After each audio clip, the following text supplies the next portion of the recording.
And now, it's the Finding Your Spine podcast with host Chase Spears. Hey everyone, welcome back to the Finding Your Spine podcast, where we call morally principled men and women to live and lead boldly in the truth.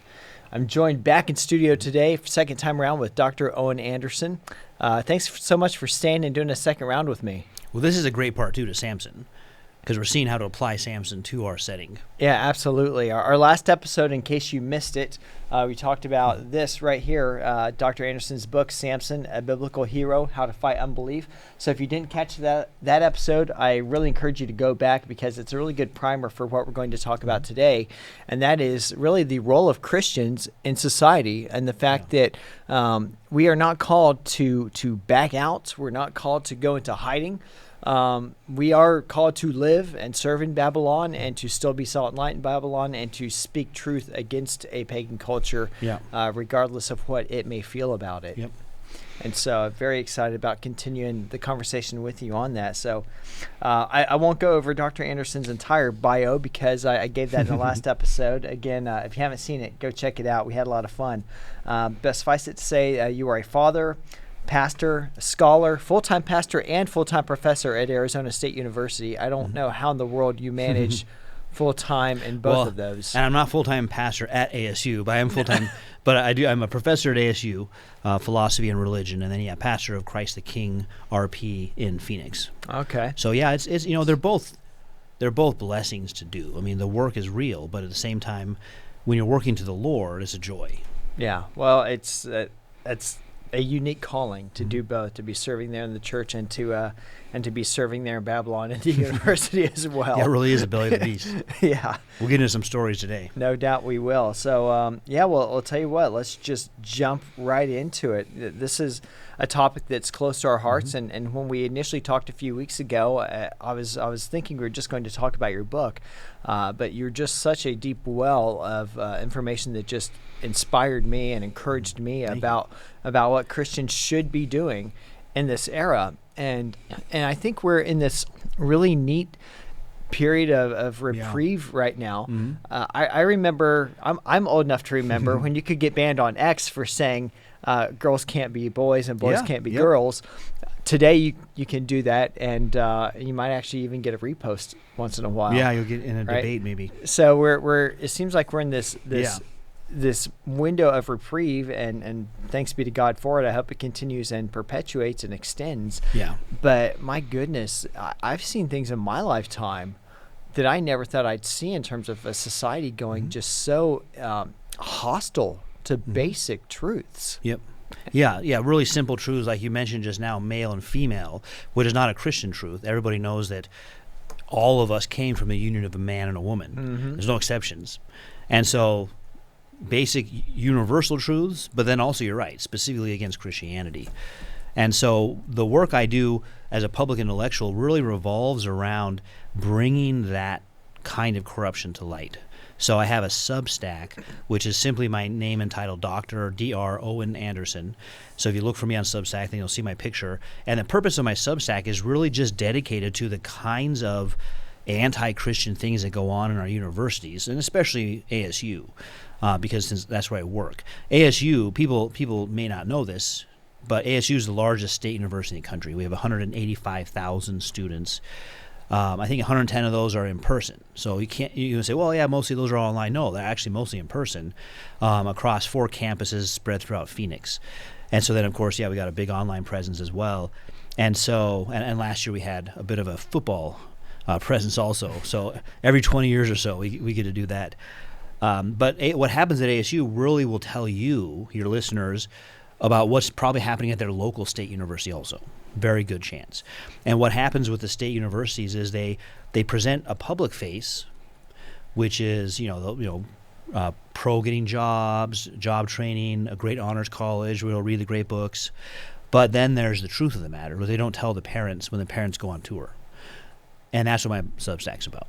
So we can talk about some of those things that I bring to light, but essentially it's very strategically crafted to be anti-Christian, not just non-Christian, but anti-Christian. Well, I know we talked about this a little bit when we were actually walking around KC together, that I did my doctoral work at Kansas State University, which is much, much, much smaller than 180,000 students. It's a big university as far as I think about it, but it's nowhere near the size of a lot of other big schools. And I'm not trying to be overly critical. I had a really good experience there. My faculty were warm and kind and supportive and got me out on time. So I had a good experience. But one thing that was very apparent to me was the worldview training that a university is. And I was in a leadership communication program. I'm really kind of a misplaced public policy scholar, but that's the program that I was in before I realized what I really am, and so I finished it out. But the majority of the materials we were reading and the courses were unapologetically Marxist. There's just no better way of saying it. And a lot of them, literally, this is not me imposing my worldview on the text. Right. A lot of them said it openly. That's what I was going to say is people watching need to know when someone on the left calls a conservative fascist, that's an insult. We don't, maybe there's like a small group of people who say they want to be fascist, but the general conservative is not a fascist. They're a conservative, which means limited government. Fascists are totalitarians. So that's just a way to insult them. But when you and I are using the word Marxist, we're not using it as an insult. We're using it as the name of a philosophy. And as you just said, most of them will say, I am a Marxist, or a version of that. Because there's going to be 10 versions of Marxism. I'm a Frankfurt Marxist. But even for someone who says, no, I'm not a Marxist, why do you use that? That's just an insult from conservatives. Then you'll ask that person, okay, but tell me about your philosophy of history. And they'll say, well, history is a conflict between the owners and the workers, or between races. And so they still have a conflict theory of history, which is Marxism. And so that just means they aren't self-aware.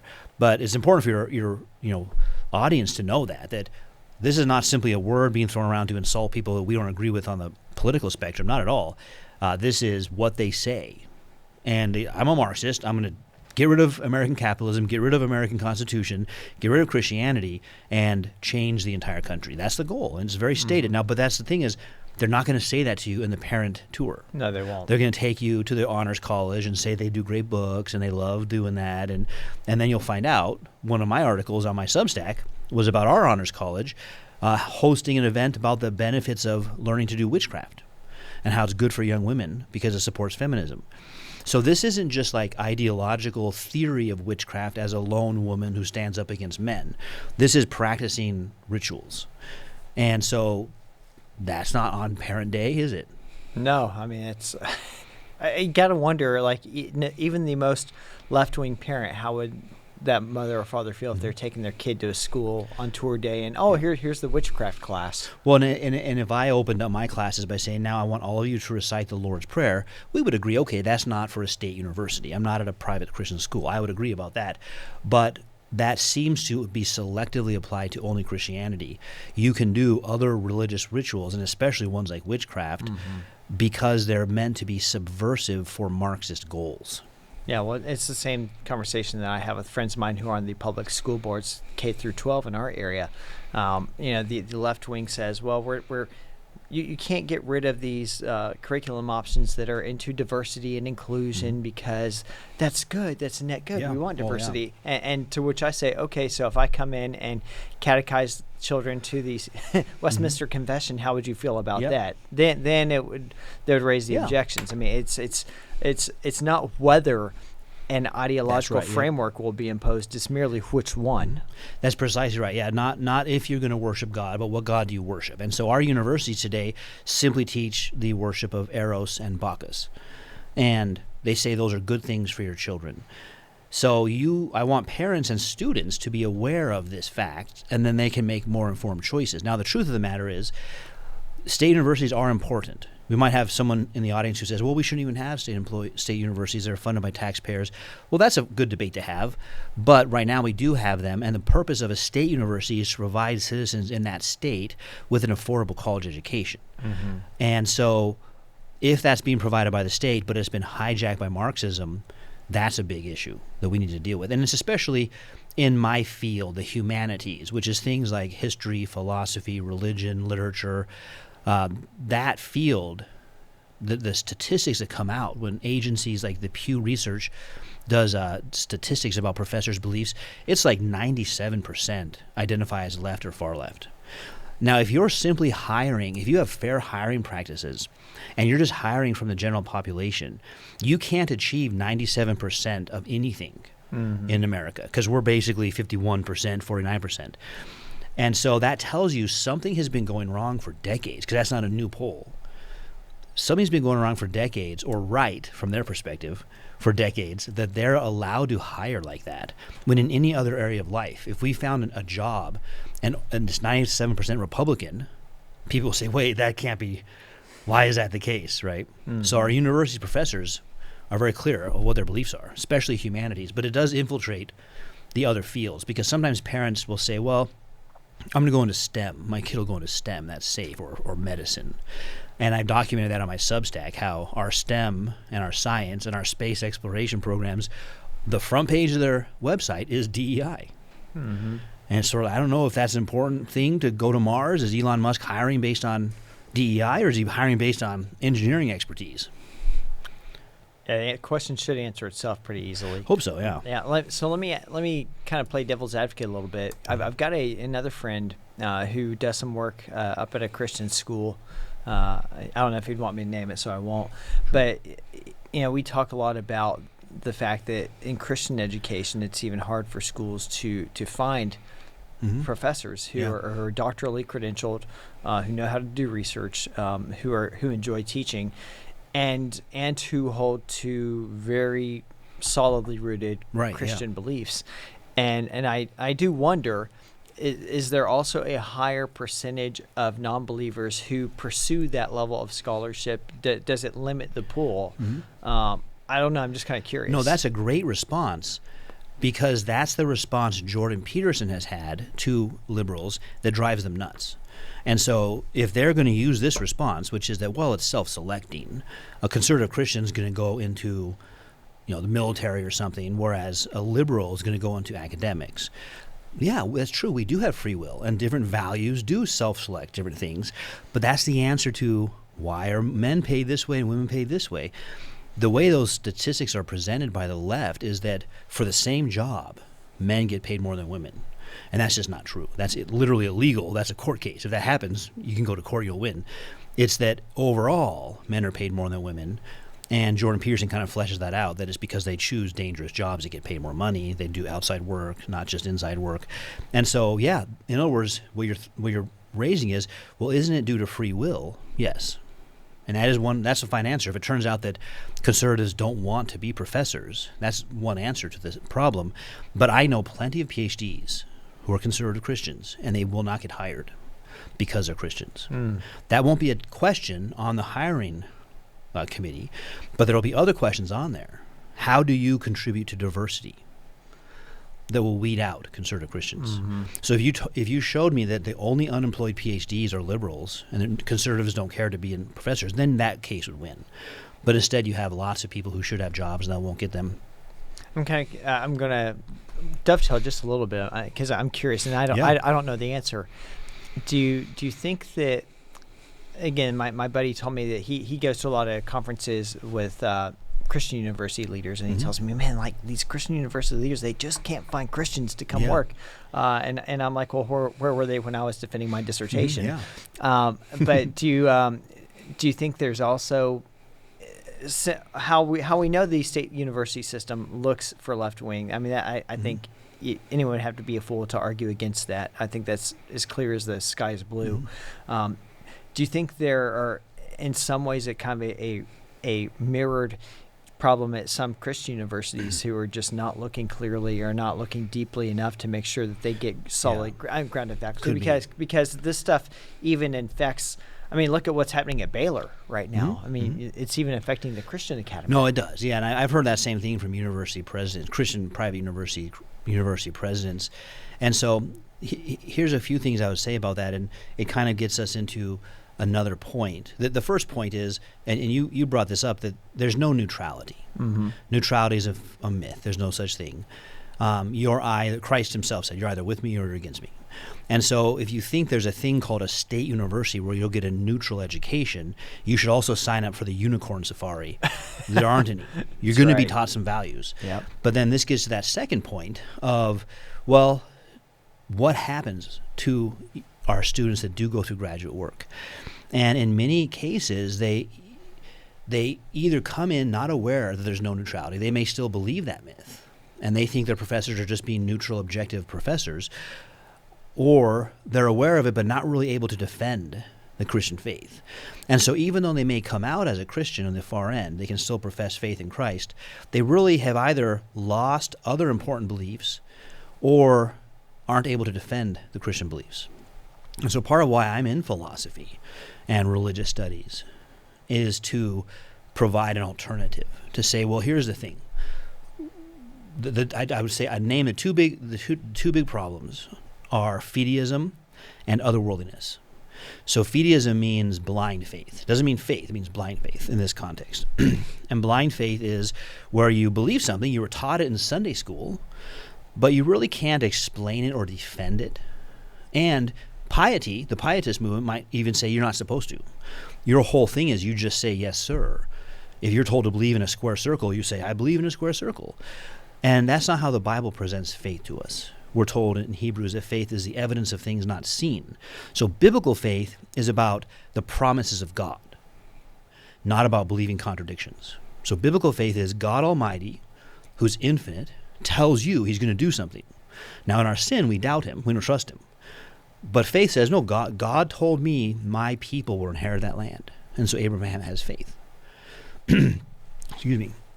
And so fideism hobbles a lot of students. When they go in, they haven't been prepared.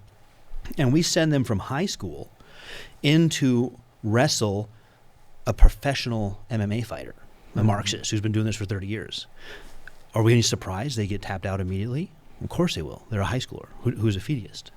But then that gets coupled with and reinforced with otherworldliness. And otherworldliness is, again, that kind of pietism teaching that says the purpose of the Christian life is to follow some rules.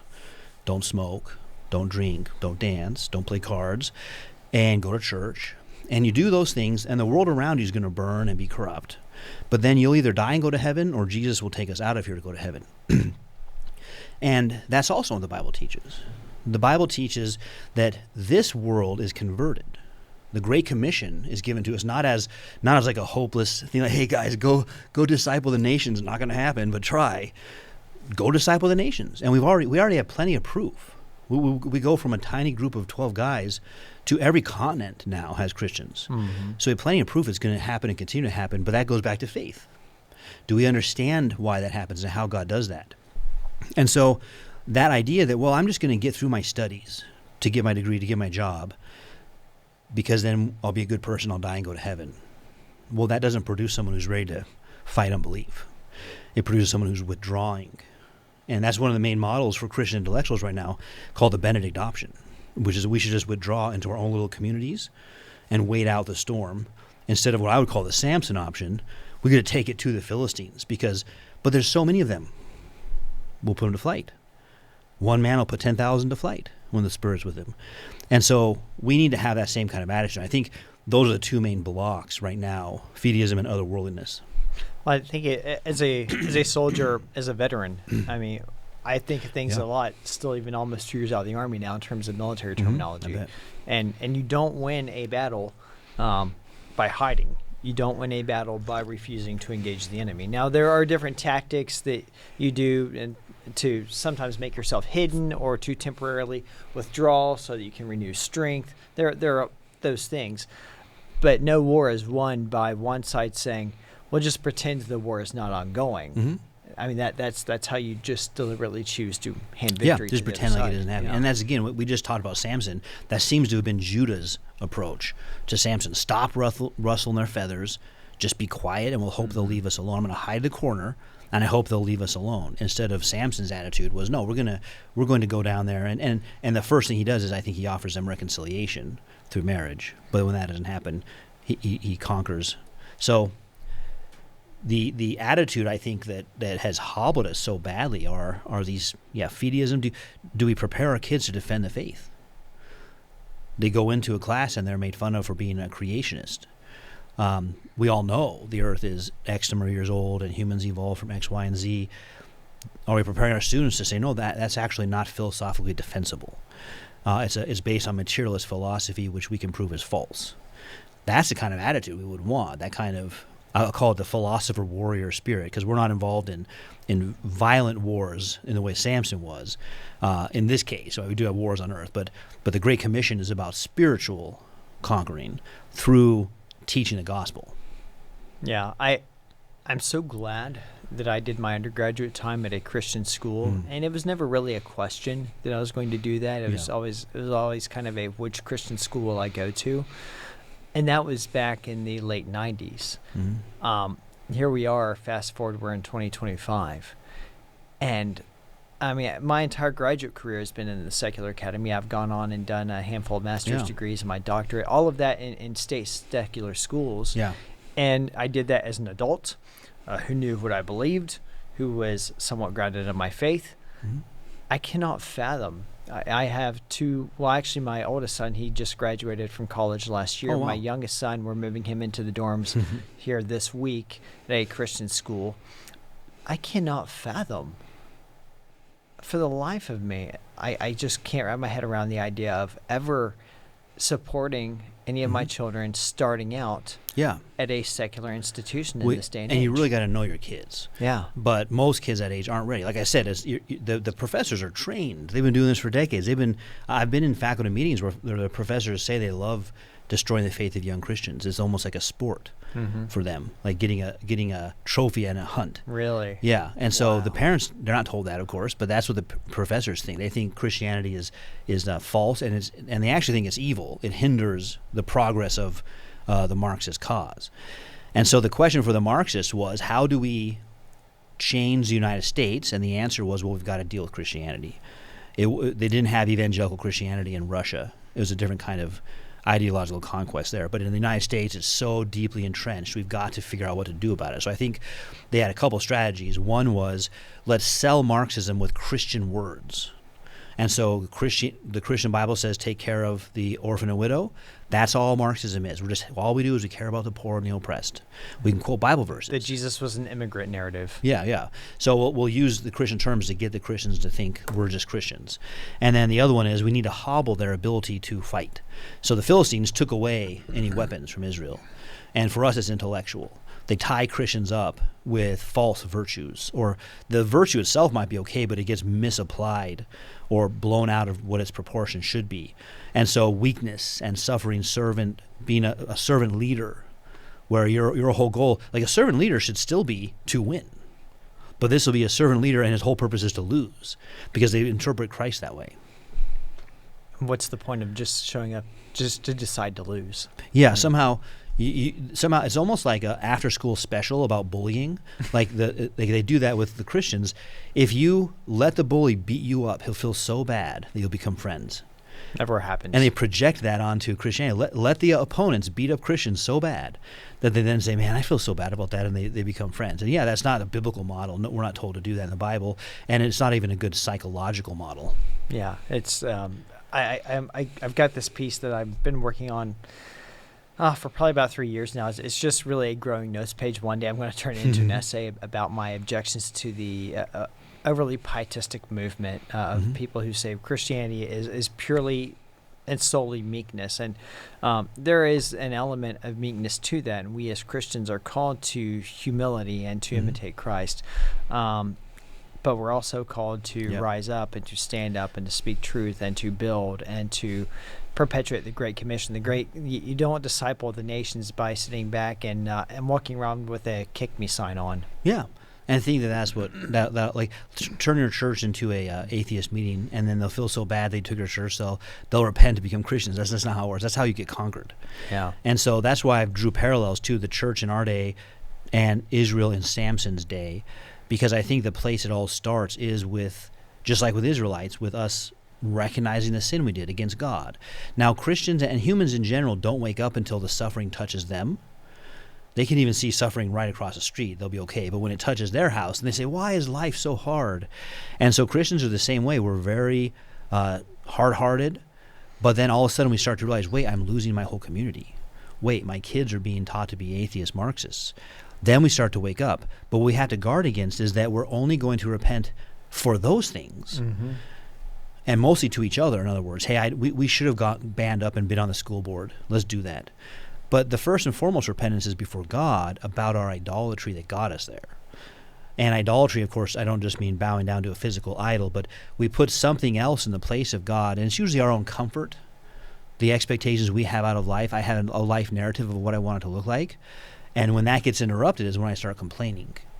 But I should have said, my life narrative wasn't the Great Commission. Why not? It wasn't discipling others. Why not? And confess to the Lord, we've gone astray, and we're under discipline. Been handed over to be conquered by Marxist intellectuals. Have we repented of that? Then I would be more excited, because I do get a little bit worried. I think you mentioned some good things going on, and I certainly hope this is a kind of revival, but it also could just be a pendulum that swings back and forth every couple generations to where now this group is tired of the 70s indulgences and they're swinging back to the other side, but they'll have their own. There's conservative indulgences also that are problems.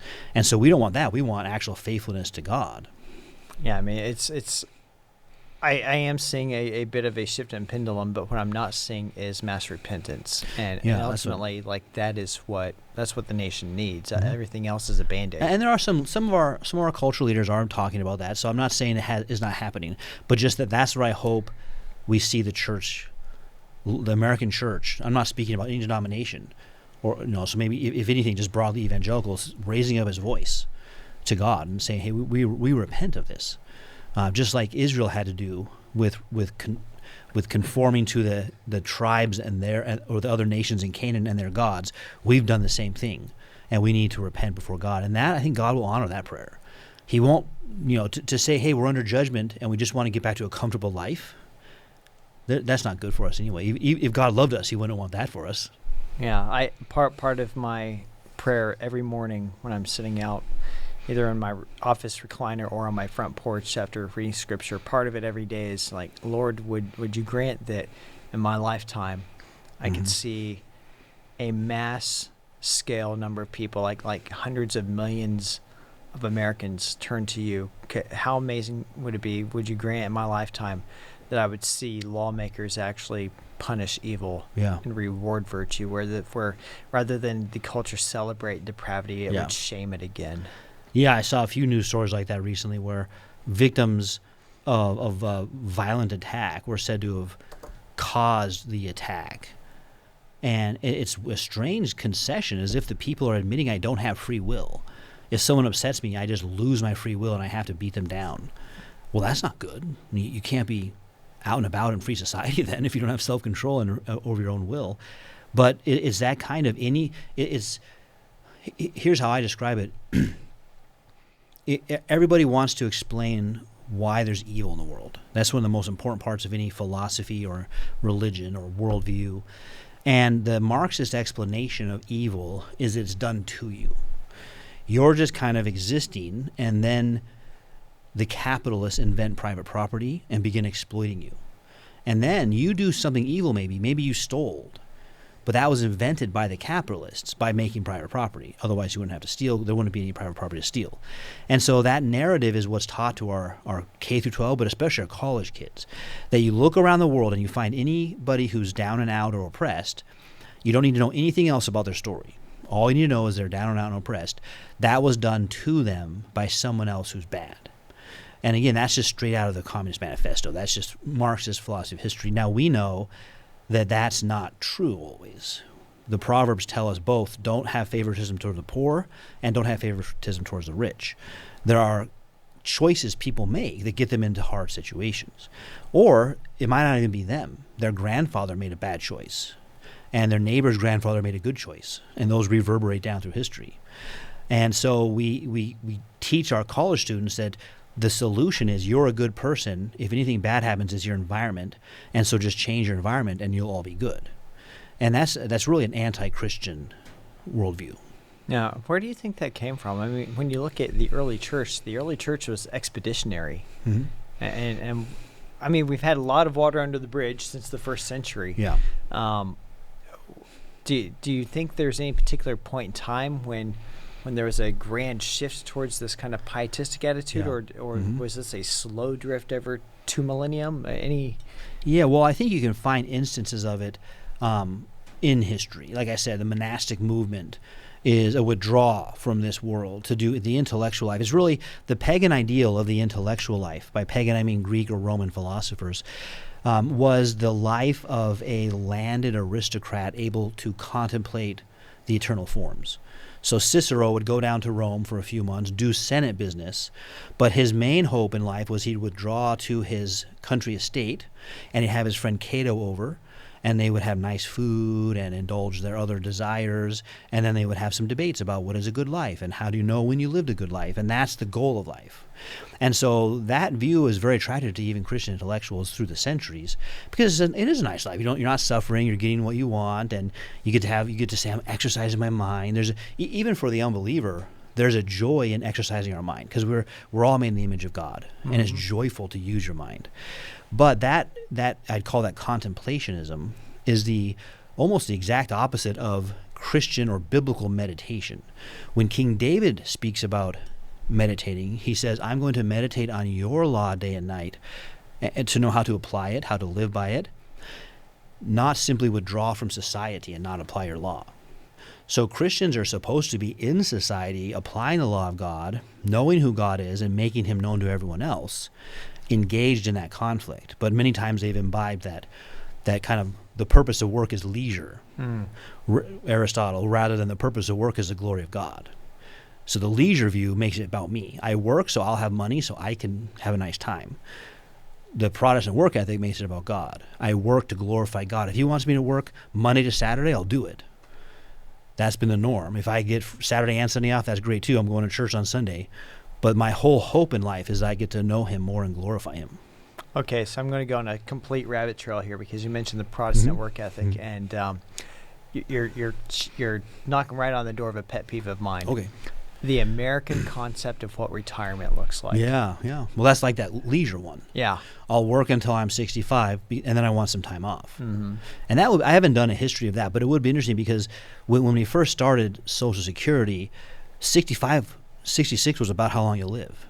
And so it wasn't meant to be a 30-year long, you're paid by the government for 30 years. You got maybe 67, 68 years, and you'll stop at 65. But yeah, you're right. That's how Americans view it now. It's very self-centered still. Right? And you'll find a lot of ministers, they don't retire because they don't have that view. They want to keep doing the Lord's work. And I think if we reorient ourselves from I work for myself or I work for my family so we can go on cruises, I'm not putting down cruises, but we reorient that to how can my work glorify God, and all work can. That's really what the Protestant work ethic did, was it gave dignity to work at all levels, not just the 2% who are the aristocrats. And we say, man, those guys have the real work. The rest of us are just farmers. Well, no, it brought dignity to that also, because you can do that to glorify God as well. Think about what are the two main things Geneva is known for. Switzerland, you go there for a nice clock, and banking. And those are really good examples, physical examples of the Protestant work ethic, because you want precise clocks to measure your time, because you need to give an account. The talents. The landowner comes back and says, how did you use the talents I gave you? So you want a clock to measure your time, count my days, number my days.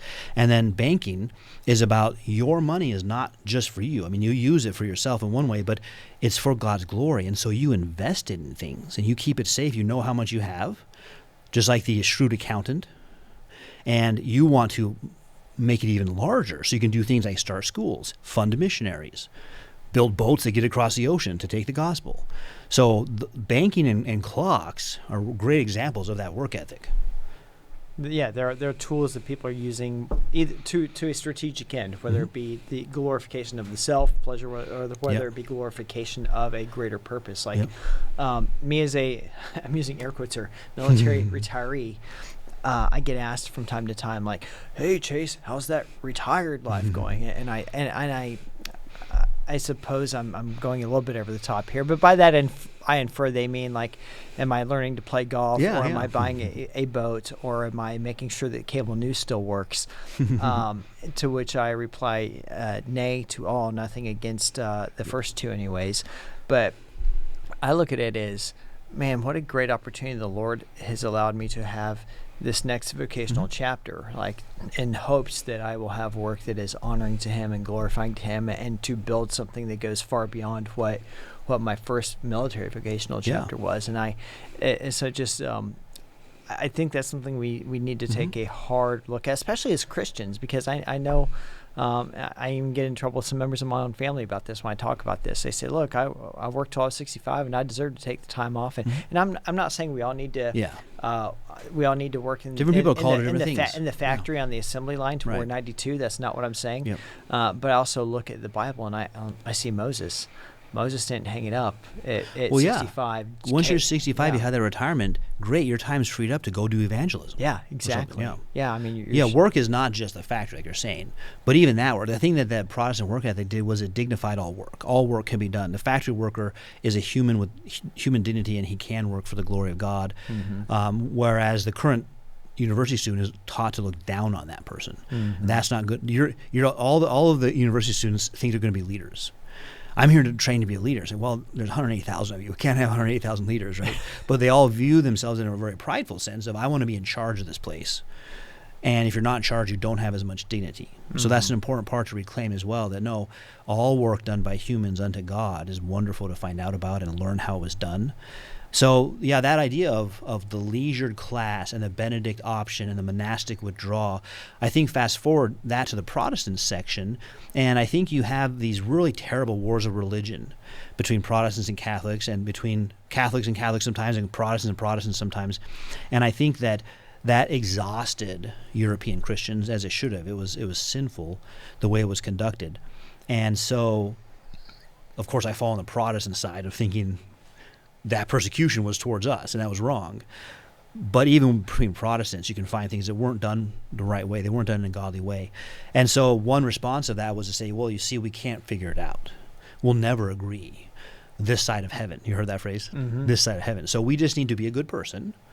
You help people out, go to church, lead a quiet life, and go to heaven. Now, that first things I mentioned aren't bad. I'm not saying lead a loud life, lead a noisy life, a bad life, but it was a way of solving disputes by withdrawing again. So to your question. Avoidance. Yeah, avoidance. Yeah, instead of saying, no, we really can know that the Council of Trent was wrong. What it said about anathematizing Protestants is false. Protestants are right about justification. They're right about the other issues involved. And so when you meet opposition, that doesn't mean you stop or withdraw. It means you need to learn something. We're still not communicating on this point. And I think that as a philosopher, as a logician, that's where logic kicks in to say, a lot of times when we have a conflict, I'd call it like a fifth level conflict, and it has 4 levels of assumptions below it. And we might maybe get to the 4th one. We might realize, okay, we're not really arguing about this, we're arguing about this. But even then, we don't usually go deep enough. And that what you have, for example, between the Protestant and Catholics is really 2 fundamentally different views of what salvation means. So arguing about justification, you'd have to first get back to the nature of sin and salvation to solve that other stuff. So I think God, in His providence, does ask us Christians to think harder, so to speak. You didn't get it right. You get a timeout. You're under some judgment, even discipline. But then the pietist solution is to say, well, okay, I'm going to just go to heaven then. And that's not the solution. No, not by any means. Let's dig back into the role of Christians in the public university system. You are definitely out of the closet as a Christian in a public university system. What's that like? Well, and I'm what's called a tenured full professor. So just like in the military, there's ranks that people outside may not understand. But when you teach at a college, people, a person who gets a night class at a community college will introduce himself to his friends. I'm a professor now. I understand. But the title professor is actually a research title, and it means you're a tenure track professor. So what that means for everyone is the idea of tenure is once you've proven that you can do research, you're granted tenure after 7 years, which means that you are free to pursue research.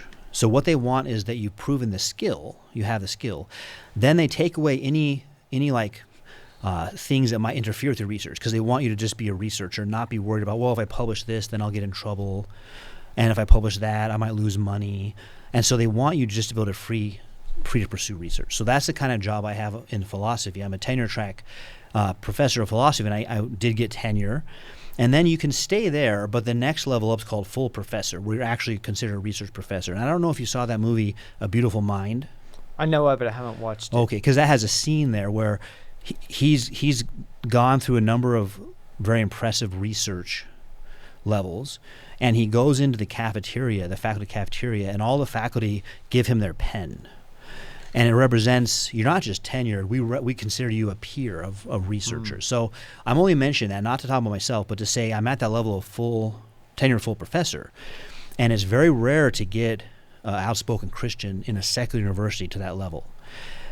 You'll have, a lot of times, Christians who are willing to do that, but they won't speak up. They'll be there and they'll be quiet, and they might say, well, you teach the gospel with your life, not your words. And I understand the sentiment, but what I said is I'm a philosopher. Like, my whole training is to argue and find sound arguments and point out fallacies. But then, parallel to that, I noticed that, especially once Obama was elected, even before Trump, unbelief became very bold. Whereas it used to still, even they didn't like George W. Bush, but they pretend like they're kind of neutral still. Gloves were off, so to speak. And basically they interpreted Obama's victory as, we just conquered the world, and we're going to do whatever we want. It was like they were the fulmination of history. Yeah. Yeah. And then when Trump came along, that developed, and I'm not saying this to be pro or anti-Trump, but it developed Trump derangement syndrome, where I saw people who disagreed with Trump, and I could have let's have an economic debate about those policies, but the professors weren't at that level. They were just, it's hard to explain that level of hatred they had as just simply, well, they don't like that candidate, because you didn't see that with George W. Bush or John McCain. And so those things made me realize something else is going on here in their hearts and in the collective Marxism they hold. Again, I'm not suggesting an actual conspiracy where there's some people in charge of this, but that when you get that kind of disseminated monoculture, where they're all cultural Marxists, they had expectations about history. Like you said, they won, and now those were shown, no, you're actually losing now. And I think it almost like broke their mind in one way. And those things made them start again being so bold, where I had to speak up and say, this is wrong. We can't do this. And that's how I started my Substack, to be a way to report on what's going on. I'm currently involved in a court case against ASU, being represented by the Goldwater Institute, which is, it's not only for Arizona, but obviously it's named after our Senator Barry Goldwater and his son. And the Goldwater Institute is like the ADF. The ADF does religious freedom cases, so you might have heard of them more often. But Goldwater focuses on government overreach cases. Okay. So they check the government to say, hey, limited government, you're stepping over your bounds here. So in my case, ASU had required DEI training for all employees. And so you'd go into it and you'd be given video lectures about the evils of whiteness and heteronormativity, and how the last 500 years have been colonial persecution through Christian missionaries. And so I said, I'm not going to take that. Those are false things that you're asking us. And initially it even had a quiz. And the quiz means you have to agree with it, like true or false. The last 500 years have been colonial oppression. You have to say true to pass, even if you don't believe it. And so I started writing about that, and then the Goldwater Institute contacted me and said, yeah, they're actually breaking the law. Arizona has a law against that kind of employee training, because we're all state employees. A private university is different. They could do that in a private university, but we can't as state employees. And so we went to court. We won the initial round. The judge sided with us. And what that meant was the initial round was about, can we proceed to court? Because their first thing was, let's throw this out. And the judge said, no, this should proceed to court. And then they immediately appealed that. So now it's at the appellate stage. And I'm guessing that whoever loses the appellate stage will just kick it to the Supreme Court, Arizona Supreme Court, which is where I'd like it to go anyway, because it'll be a more powerful decision. And would that have consequences even beyond Arizona? Well, at least as precedent. I mean, it's just Arizona law, so we would never end up at the Supreme Court, the United States Supreme Court, but it would definitely be precedent for other states. But the funny thing is that ASU took down the training. Not publicly, but you can't find it anymore. And they're still defending it. And so one of the things I want to do when it's over is do a Freedom of Information Act to find out how much did ASU pay. It hired an outside law firm, Perkins Coie. How much do they pay them to defend a training they don't even have anymore? Because that's all taxpayer money they should be accountable for. But that's the level of investment in ideology. They're willing to say, yeah, we're taking it down, but they don't want to say that. They don't want to say we lost. So they want to save face and still have this idea that, no, we're going to do whatever training we want. You know, that's one thing that I actually have a personal regret on. When I was at K-State, we had to do this. I think it was some sort of equal opportunity training. And, of course, had a quiz at the end. And one of the questions had to deal with transgenderism. And so basically, like, if a boy, tells you a girl, how do you react? And all of the questions were in some way how you would affirm that. And I was like, well, the right answer on this is that I would share the gospel with this person and try to get them help.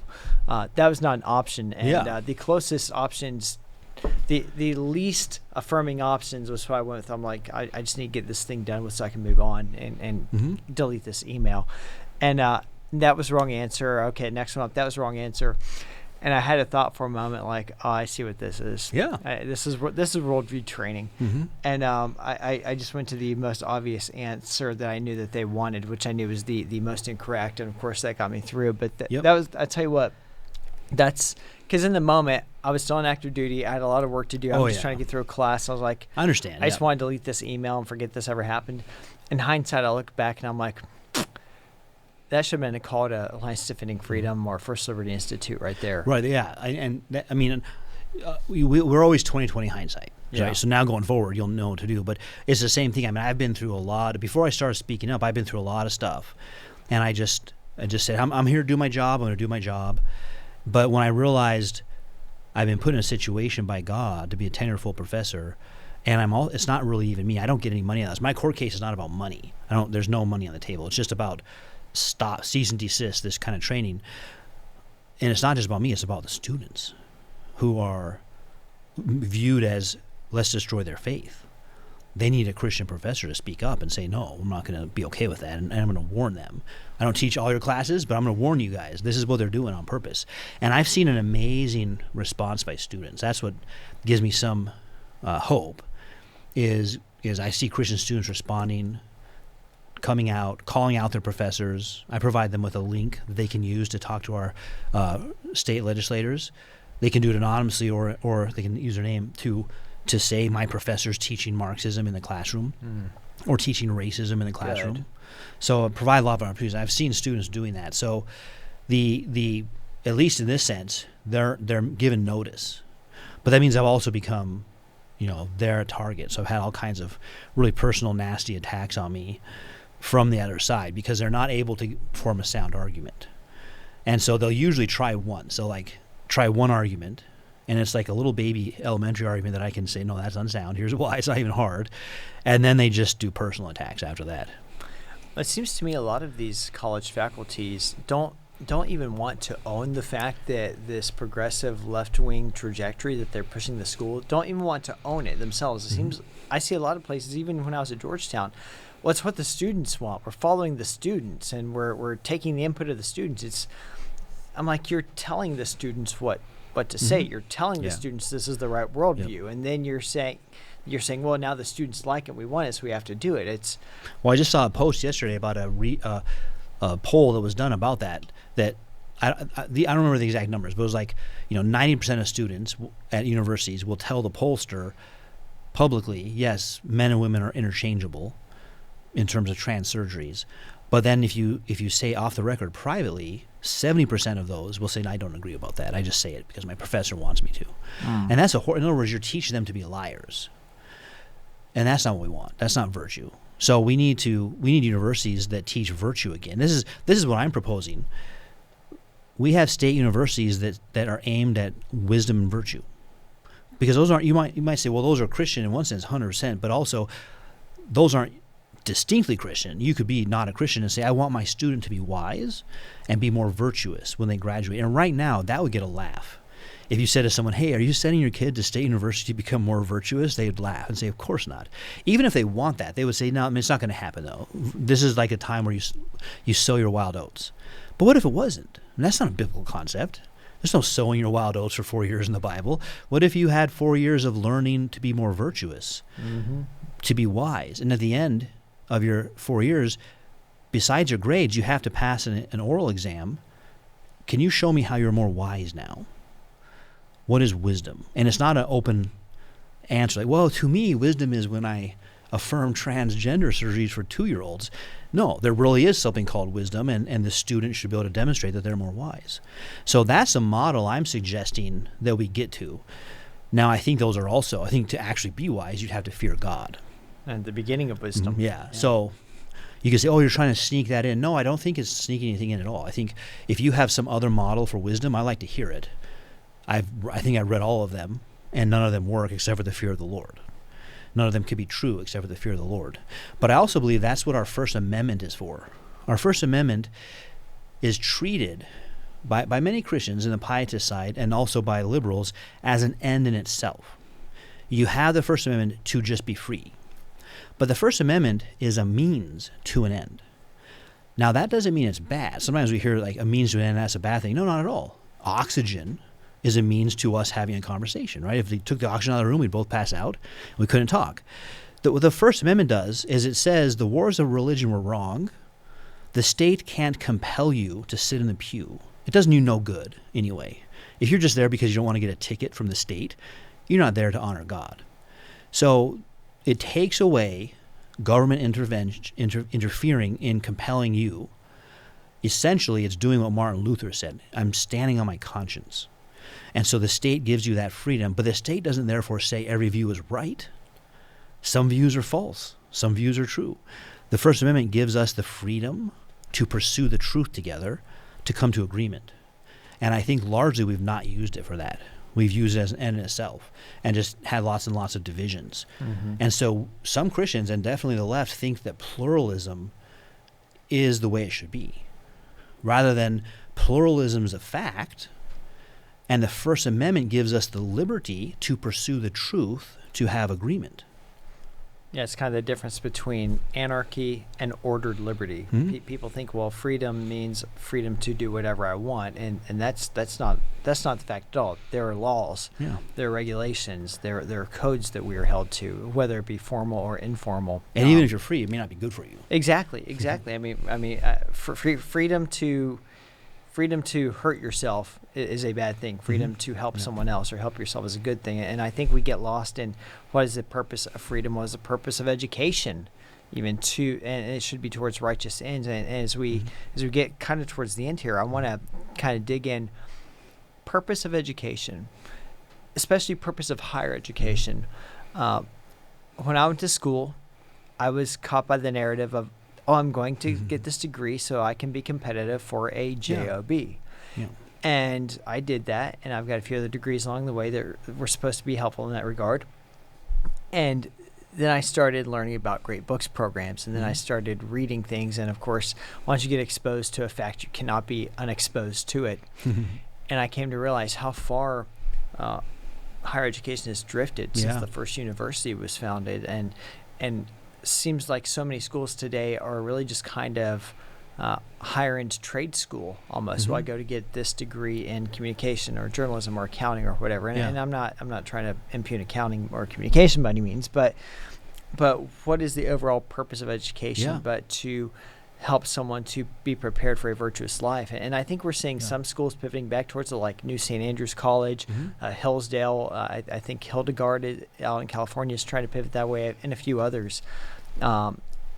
And that's something very much on my mind, especially with college-age children. Like, what is the purpose of higher ed? Yeah. Well, and I think a key component of everything you just said is you're a dad involved in your kid's education. If we need dads to be involved in your kid's education. And anytime you look at crime statistics, they're almost mirroring fatherhood statistics.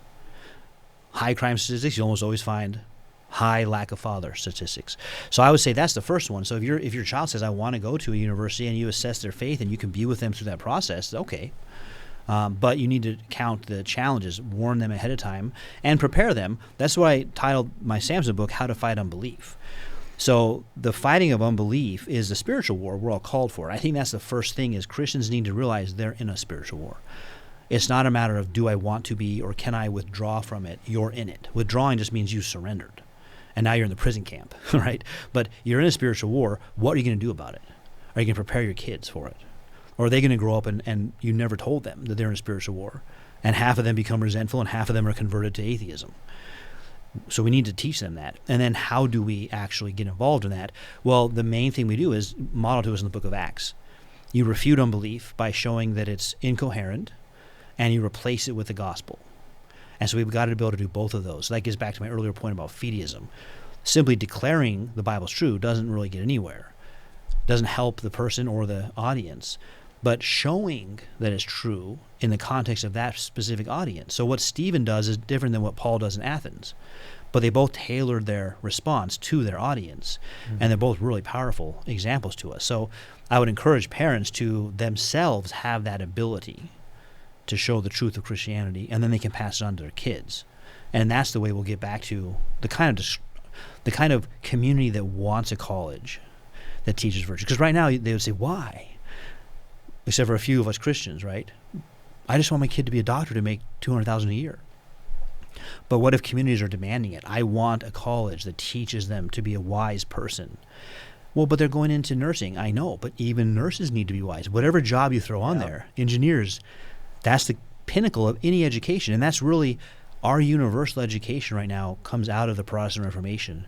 And the push for it was everyone should learn to read themselves so they can read the Bible themselves. Why? Because that's where we learn about our highest good, which is knowing God, and that we need to be restored to Him through Christ. And so education is always, just like we started off, we can end this way. Everyone serves a God. The question is who? Every education aims at knowing their God.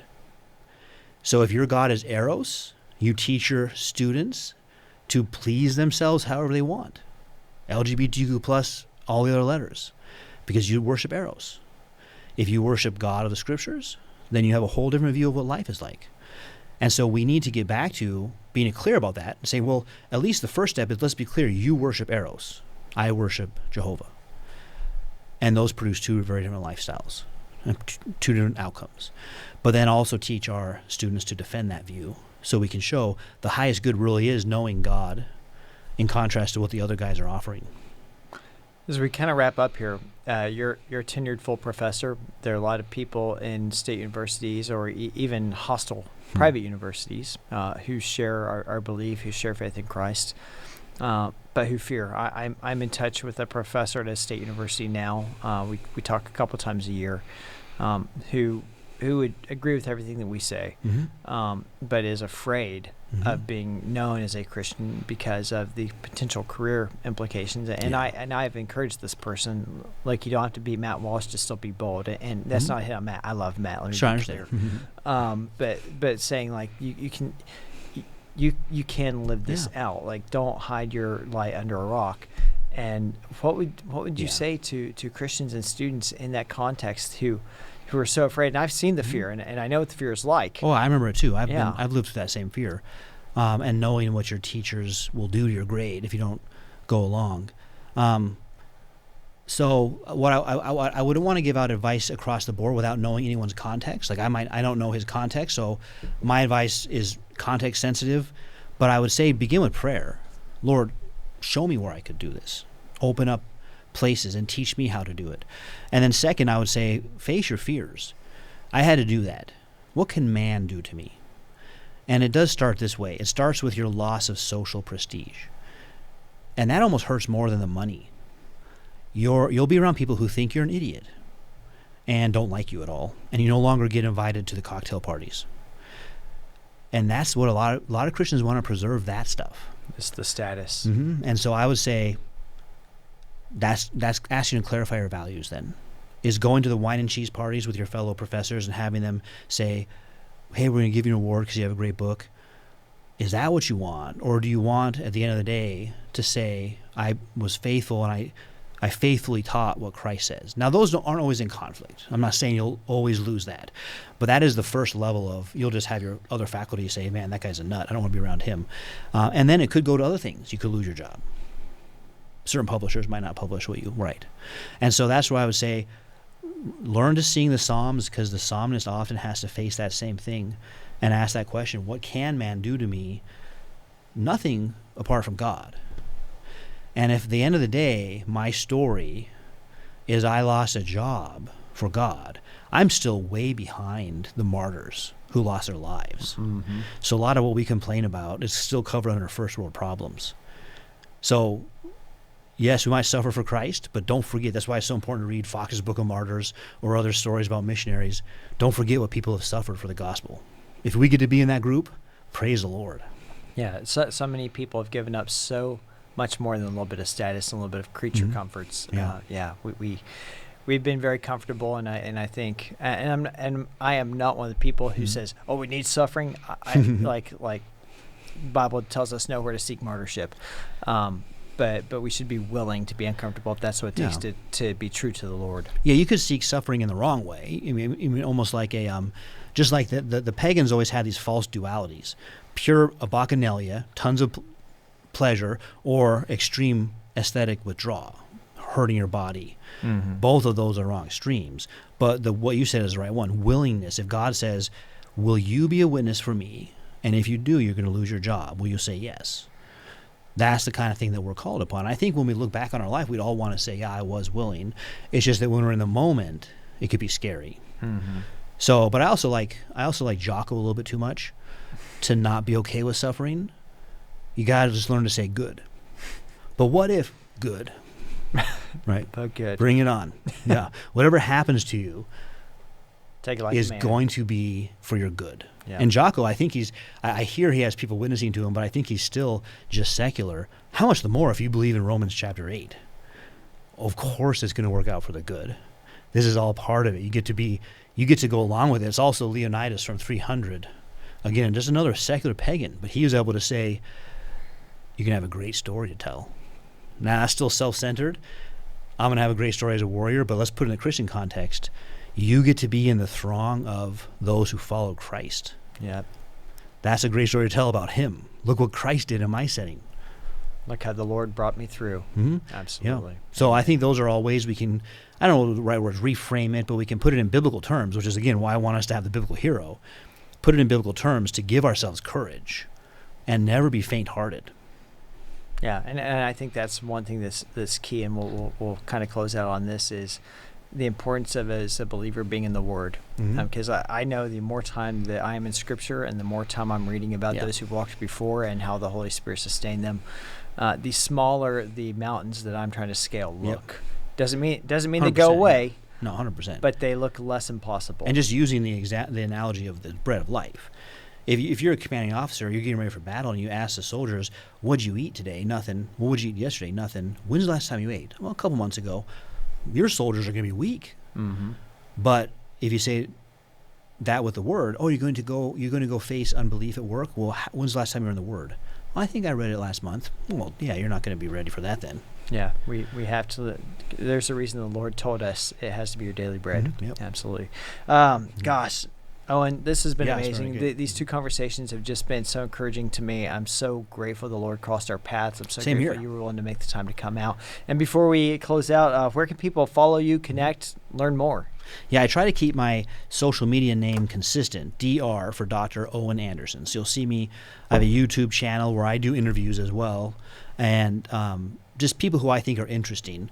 And I do some other philosophical content there, lessons for parents, for example, to learn philosophy, to help their children. And then I have Twitter, Dr. Owen Anderson, and Substack, Dr. Owen Anderson, and Facebook. And then you can see my Amazon author page. If you just look me up, you'll see my picture, and it lists all of my books there. The volume of books, ever growing. I try to do a spectrum of them. So there's some that are very academic, but I've tried to do some for homeschooling families as well to help learn Christian philosophy at the homeschooling level. So just be a Christian philosopher who helps Christians do education.